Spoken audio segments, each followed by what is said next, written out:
అందరికీ నమస్కారం. ఇవాళ మన స్టూడియోలో ప్రముఖ ఆధ్యాత్మికవేత్త, జ్యోతిష్య పండితులు జయేష్ శర్మ గారు ఉన్నారు. గురువుగారితో మాట్లాడదాం. గురుగారు నమస్కారం. 2025 ఫిబ్రవరి మాసం కన్యా రాశి వారికి ఎలాంటి ఫలితాలు ఉండబోతున్నాయి గురుగారు? శ్రీ గురుభ్యో నమ. శ్రీ మహాగణాధిపతి నమ. సరస్వతి నమ. హరి ఓం శ్రీమాత్రే నమ. కన్యారాశి యొక్క ఫలితం మాఘమాసం ఫిబ్రవరి మాసం. మనకు ఈ కన్యారాశి యొక్క స్థితి చూసినట్టయితే ఉత్తరాక్షత్రం 2, 3, 4 పాదాలు, అట్లాగే వీరి యొక్క హస్తాక్షత్రం 4 పాదాలు, అట్లాగే చిత్తాక్షత్రం 1, 2 పాదాలు కన్యారాశికి చెందినటువంటివి.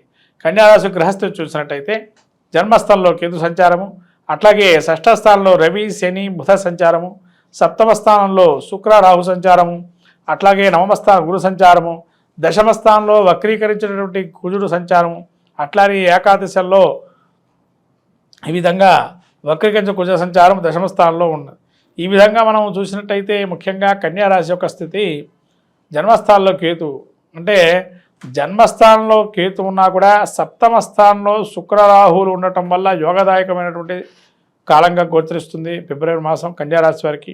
అట్లాగే షష్ఠ స్థానంలో రాబోయే 13వ తారీఖు ఫిబ్రవరి నుంచి రవి ఈ యొక్క షష్ఠ స్థానంలో ఉండటం వల్ల శత్రు పరాభవాన్ని, శత్రు పరాజయాన్ని, రుణ రోగాదులు ఏవైతే ఉన్నాయో రుణం అనేది తీసుకునే అవకాశం ఉంటుంది. నూతనమైనటువంటి కార్యక్రమాలు చేపట్టడానికి కానీ, అట్లానే 6లో బుధుడు ఉండటం వల్ల కూడా మంచి వ్యవహార దక్షత అనేది ఏర్పడుతుంది.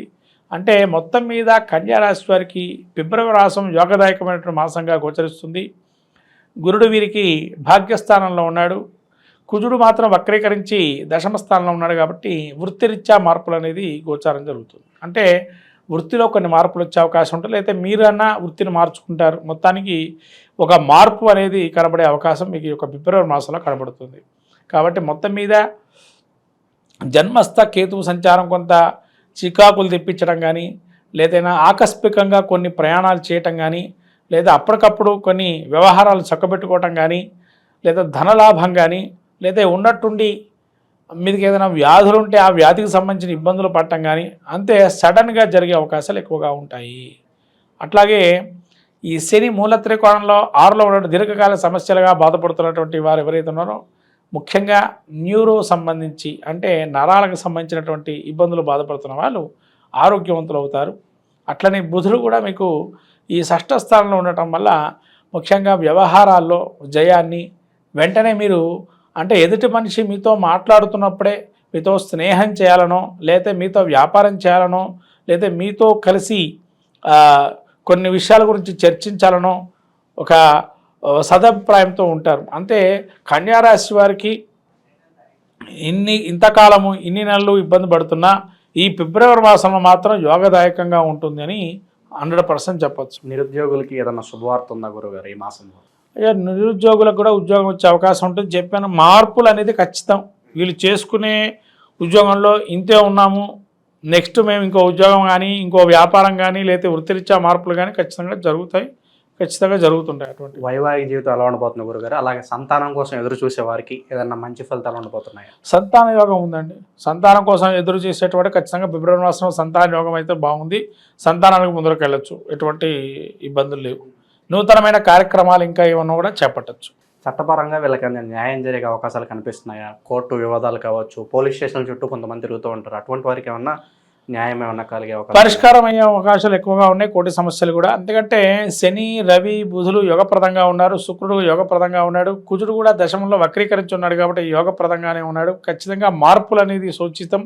అది కోర్టు సమస్యలు కావచ్చు, వ్యక్తిగత జీవితం కావచ్చు, లేతే ఆర్థికపరమైనటువంటి ఒక స్వావలంబన కావచ్చు, అన్ని విధాలుగా చాలా బాగుంటుంది. విద్యార్థుల పరిస్థితి ఎలా ఉండబోతుంది గురుగారు? పోటీ పరీక్షలు కావచ్చు, విదేశాలు వెళ్ళాలనుకుంటారు, అటువంటి వారి పరిస్థితి ఎలా ఉండబోతుంది? విద్యార్థులకి పోటీ పరీక్షల్లో ఖచ్చితంగా నెగ్గుతారు. కొంత కష్టం పడాలి. ఎందుకంటే వీరికి శని కూడా పోటీతత్వంగా కనబడుతున్నాడు. అక్కడ శని ఎప్పుడైతే ఉన్నాడో అక్కడ పోటీతత్వం ఏర్పడుతుంది ఈ ప్రపంచంలో. కాబట్టి కఠోరంగా తపస్సు చేయటం, కఠోరంగా చదువుకోవటం అనేది అవసరం. పోటీ పరీక్షలు ఉండేటువంటి వారు ఖచ్చితంగా కొంత ఉత్తీర్ణం అనే శాతం అయితే బాగుంది. వ్యాపారస్తుల పరిస్థితి ఎలా ఉండబోతుంది? పెట్టుబడుల విషయంలో ఏదన్నా జాగ్రత్తలు తీసుకోవాల్సిన అవసరం కనిపిస్తుందా? పెట్టుబడుల విషయంలో మాత్రం పూర్వంగా పరిచయం ఉన్న సంస్థల్లో పెట్టుబడులు పెట్టుకోండి. ఎందుకంటే పూర్వ పరిచయంలో పెట్టుబడుల సంస్థల్లో కొన్ని మార్పులు చేర్పులు కానీ, లేకపోతే వాళ్ళు కొన్ని ఆర్థిక లావాదేవీల్లో ఇబ్బందులు ఉన్నా అటువంటి ఆర్థిక లావాదేవీల్లో ఏమన్నా వీరికి కోర్టు సమస్యలు ఎదుర్కొన్న కొన్ని సంస్థలు ఉంటాయి, వాటి జోలికి వెళ్ళేటప్పుడు ఆలోచించి వెళ్ళండి. ఎందుకంటే మళ్ళీ వచ్చే అవకాశం కూడా ఉంది కాబట్టి కోర్టు సమస్యలు ఉండేటువంటి వారు ఎవరైతే ఈ లావాదేవీలు ఉంటాయో ఆ లావాదేవీలను ఒకసారి చూసుకొని ముందర వెళ్ళటం ఆర్థికంగా మంచిది. ఆకస్మిక ధనలాభం కావచ్చు, అనుకోని ప్రయాణాలు కావచ్చు, ఇవేమన్నా లాభిస్తున్నాయి గురుగారు ఈ రాశి వారికి? ఈ రాశి వారికి ఖచ్చితంగా ఆకస్మిక ప్రయాణాలు లాభిస్తాయి. ఆకస్మికమైన పెట్టుబడులు కూడా ఉంటాయి కొన్ని, వాటి వల్ల కూడా లాభం చేకూరుతుంది. ఇంకా మంచి ఫలితాలు పొందడానికి కన్యా రాశి వారికి ఏదన్నా మంచి రెమెడీస్ ఉంటే తెలియజేయండి గురుగారు. ఎక్కువ గణపతిని ఆరాధన చేయటం మంచిది. గణపతికి గరికతో అర్చన చేసుకోవటం, అట్లానే మాఘమాసంలో కావటం వల్ల ముఖ్యంగా ఎవరైనా గురువుగా భావం చేసేటువంటి వారి యొక్క దర్శనం చేసుకోవటం వల్ల, గురుక్షేత్ర దర్శనం చేయటం వల్ల మంచి ఫలితాలు వస్తాయి. మనకు రాబోయేటువంటిది ఈ మాఘమాసం, ఫిబ్రవరి నెల. ఈ మాఘమాసంలో అందరికీ తెలిసినటువంటి ఉత్తరాయణ పుణ్యకాలం వచ్చిన తర్వాత మొదటి శుభమాసంగా అందరూ మాఘాది పంచమాసాలు పెళ్లికి కానీ శుభ కార్యక్రమాలకు కానీ చాలా ఉపయోగకరంగా అనేకమైనటువంటి పుణ్యమైనటువంటి రోజులు ఉన్నాయి. ముఖ్యంగా చెప్పాలంటే సంతానం కోసం ఎవరైతే వెయిట్ చేస్తూ ఉన్నారో వాళ్ళకి చాలా అద్భుతమైన మాసంగా మాఘమాసం చెప్పబడింది.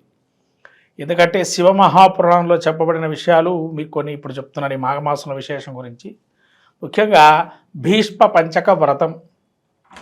ఈ భీష్మ పంచక వ్రతం ఏదైతే ఉంటుందో, ఎవరైతే సంతానం లేనటువంటి వారు భీష్మ పంచక వ్రతాన్ని ఆచరిస్తే కనుక సంతానం కలుగుతుందని శివమహాపురాణంలో తెలుపబడింది.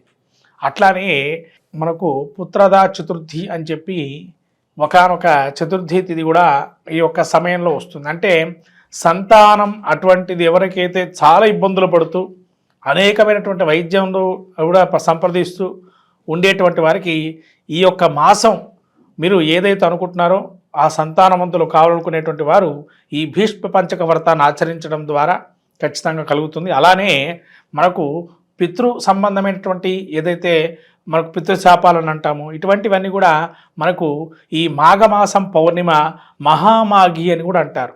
కాబట్టి ఈ మహామాఘి ఏదైతే ఉందో ఈ మాఘమాసంలో వచ్చేటువంటి పౌర్ణమి రోజున ఎవరైతే ఉపవాసం చేసి లలితా సహస్రనామం పారాయణం చేసుకొని నవనీతాన్ని కానీ పాయసాన్ని కానీ చంద్రుడికి సమర్పించి అమ్మవారికి ఉపవాసం ఉన్నట్లయితే ఖచ్చితంగా ఆ విధంగా మనకు ఉత్తరపీఠిక, లలితా సహస్రనామాలు ఉత్తరపీఠికలో ఉంది.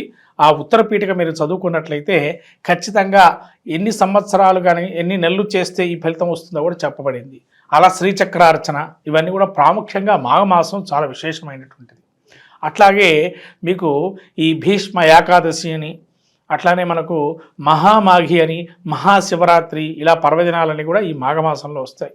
కాబట్టి ఈ 12 రాసుల వాళ్ళందరూ కూడా ఈ మాఘమాసంలో కూడా అనేక పుణ్య కార్యక్రమాలు నెరవేర్చుకొని అందులో మాఘ స్నానం అంటారు. ముఖ్యంగా మనకు మాఘ పురాణం కూడా ఉంది. అంటే పద్మపురాణం అంతర్గతంగా ఈ యొక్క మాఘ పురాణం కూడా ఉంటుంది.